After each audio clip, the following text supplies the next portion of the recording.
Hello, I'm Angela Tsun. You're watching 7's 4:30 News live from Perth. Coming up, Adrian Bailey jailed for life for the rape and murder of Gillian Maher. AFL star Stephen Milne dropped for this week's game after being charged with rape. The Socceroos win their way to the World Cup, and a high-rise planned for Subiaco. Adrian Bailey has been sentenced to life plus 15 years for the rape and murder of former Perth woman Jill Maher, but he could still one day be eligible for parole. AFL star Stephen Milne will not play this weekend after being charged with 4 counts of rape. St Kilda's board decided to withdraw him because of welfare concerns. Thousands of fans have turned out in force to congratulate the Socceroos on qualifying for next year's World Cup.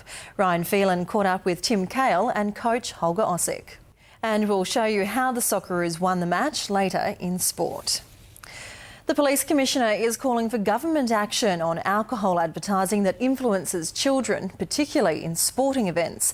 Carl O'Callaghan says binge drinking and alcohol-fuelled violence has reached epidemic proportions across Australia. Alexis Donkin has more. Thanks, Alexis. The state government has confirmed plans to revive a mothballed power plant near Collie have stalled and will cost taxpayers millions. The opposition claim the budget blowout could be as much as $250 million, 5 years after the Premier promised taxpayers would pay nothing. Mr Speaker, early in 2009, no one was aware of the corrosion or the extent of the corrosion on Units 1 and 2. No one was aware. Tonight at 6, the government's reaction to claims the project could force electricity prices higher. The stepfather of a Perth toddler who died after being shut inside a washing machine has given evidence at the inquest into his death. Kate Smithers reports. Subiaco is a step closer to a dramatic new facelift in the form of a high-rise development, Samantha Jolly explains. Coming up after the break on 7's 4:30 News, advice for shoppers as the end-of-year sales approach. And 2 teenage girls caught abusing a man on a train. And are there any tips for consumers? Absolutely. Look, even though prices may be discounted, don't be too afraid to haggle. You'll be amazed at how willing retailers might be to drop the price a bit more if you just ask the question. And it might sound obvious, but make sure you can actually afford it. Also, be really careful about buying things cheap and then putting it on the credit card if you can't pay it off straight away. The 19% you might pay in interest is way more than the 10% you might save in the sales. Also, be really careful about interest-free terms. If you don't pay it off in time, they give you, or you miss just one payment, you could be up for nearly 30% in interest. And believe me, that will blow away any savings you might make. I'll remember to leave the credit card at home next time I go shopping. Thanks very much, Nick. Disturbing video has emerged of a man being physically and verbally assaulted by 2 teenage girls on a Melbourne train. The incident was filmed by a Herald Sun photographer on Monday.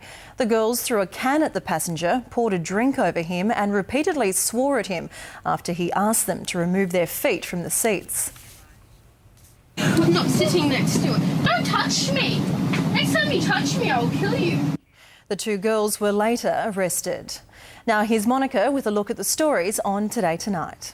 Thanks, Monica. Still to come on 7's 4:30 News, a war hero's new role serving his country. And a baby rhino makes its first public appearance. Most capitals around the nation will be fine tomorrow. Adelaide can expect a cold and partly cloudy day with a top of 15. Melbourne will wake to a frosty and foggy morning, looking at a top of 14 degrees. Hobart should reach just 10 degrees. Sunny for Canberra after a chilly morning. A shower or 2 and 16 degrees is the forecast for Sydney. Fine and 20 in Brisbane, and a cloudy day on the way for Darwin. But here in Perth, it's going to be sunny for the next 2 days. It'll reach 19 degrees tomorrow after a low of 5 tonight, then up to 20 on Friday. Come late Saturday, showers are set to return with a front. It'll stay wet and windy late Sunday and up until next Wednesday. And that's all from the 4:30 News team for today, but stay with us for the national news with Rebecca Madden. It's bye for now.